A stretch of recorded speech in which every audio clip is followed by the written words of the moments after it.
Praise the lord. Haggai గ్రంథం 2వ అధ్యాయం 5వ వచనం. నా ఆత్మ మీ మధ్యన ఉన్నది గనుక భయపడకుడి. దేవుని ఆత్మ మన మధ్యలో ఉన్నందుకు మనం భయపడాల్సిన అవసరం లేదు. దేవుని ఆత్మ మన మధ్య నుంచే దేవుడు. ఒకవేళ శారీరకంగా మనిషిలా ఆయన మనకు కనబడకపోయినా ఆయన ఆత్మస్వరూపి కాబట్టి తన ఆత్మను ఆయన మన మధ్యలో ఉంచిన దేవుడై ఉన్నాడు. నువ్వు వెళ్తున్న చోట్లల్లో, నువ్వు ఉంటున్న చోట్లల్లో దేవుడు తన సన్నిధి ఉంచిన దేవుడు. మనకు తెలుసు, యోసేపు తన తల్లిదండ్రుల దగ్గర ఉన్నప్పుడు ప్రభు అతనికి తోడుగా ఉన్నాడు. అతడు గుంటలో ఉన్నప్పుడు, అతడు అమ్మివేయబడినప్పుడు, అతడు ఐగుప్తుకు వచ్చినప్పుడు, అతడు చెరసాలలో ఉన్నప్పుడు, అతడు శోధనలు ఎదుర్కొంటున్నప్పుడు దేవుని ఆత్మ తనతో ఉన్నారు.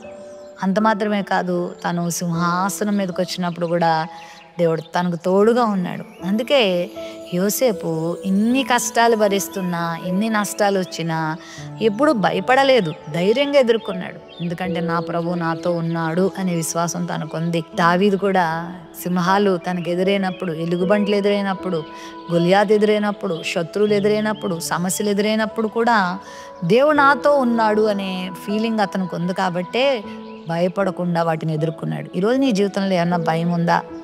నాతో ఎవరున్నారు, నాకెవరు సహాయం ఉన్నారు, నేను ఈ సమస్యను ఎలా ఎదుర్కోవాలి, నేను ఈ బాధను ఎలా ఎదుర్కోవాలి, నేను ఈ అవమానాన్ని ఎలా ఎదుర్కోవాలి, ఈ ఆర్థిక ఇబ్బందులు ఎలా ఎదుర్కోవాలి అనేటువంటి సమస్యలతో నీవు గనుక ఉంటే, ఇదిగో నమ్ము, దేవుని ఆత్మ మీ మధ్యలో ఉంది. నువ్వు భయపడాల్సిన అవసరం లేదు. ఆయన నీకు సహాయం చేస్తారు. ఆయన నీ చేయి పట్టుకుంటారు. నువ్వు అడిగినప్పుడు నీకు ఆయన ఆలోచన చెప్తారు. నీ మీద దృష్టి ఉంచుతారు. నిన్ను నడిపిస్తారు.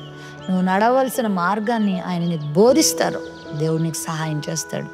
నిన్ను నష్టపోనివ్వడు. ఒకవేళ నీ పొరపాటును బట్టి నువ్వు పడిపోయినా నిన్ను మరలా ఆయన లేపుతాడు, నిన్ను బలపరుస్తాడు, ధైర్యపరుస్తాడు. కృంగిపోయావా? ఒకవేళ నేను ఫెయిల్ అయిపోయాను జీవితంలో, నష్టపోయాను, నా జీవితం ఏంటి అని ఒంటరి గదుల్లో కూర్చొని ఏడుస్తున్నావా? నాకు దిక్కెవరని ఎదురు చూస్తున్నావా? నన్ను బలపరిచేవారు ఎవరైనా ఆలోచిస్తున్నావా?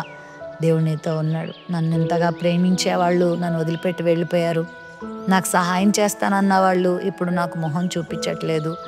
లేకపోతే నేను ఇష్టంగా ప్రేమించిన ఆప్తులు నాకు కనుమరుగైపోయారు అని బాధపడుతున్నావా? ప్రభు ఆత్మ నీ మధ్య ఉన్నారు. ఆయనను విశ్వసించు, ఆయనను ప్రాధేయపడు, ఆయన నమ్ముకో. ఆయన గొప్పవాడని, నీకు సహాయం చేసేవాడని నమ్ముకుంటే నువ్వు భయపడాల్సిన అవసరం లేదు. ఇప్పుడే నీ భయమును వదిలిపెట్టి ధైర్యంతో ప్రభు పాద సన్నిధికి రా. నీ విన్నపాలైన చెప్పుకో, నీ బాధలైన చెప్పుకో, నీ సమస్యలైన చెప్పుకో. గొప్ప విడుదలను, సమాధానాన్ని దేవుడు నీకు ఇస్తాడు.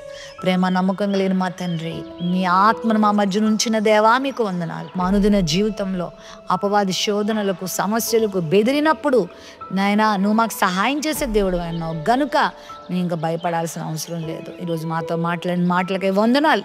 నీ బిడ్డల జీవితంలో భయమును తొలగించి, ధైర్యమును అనుగ్రహించి, వీరి ద్వారా గొప్ప కార్యాలు నువ్వు జరిగించమని కోరుతూ యేసు నామములో ప్రార్థిస్తున్నాను తండ్రి. ఆమెన్.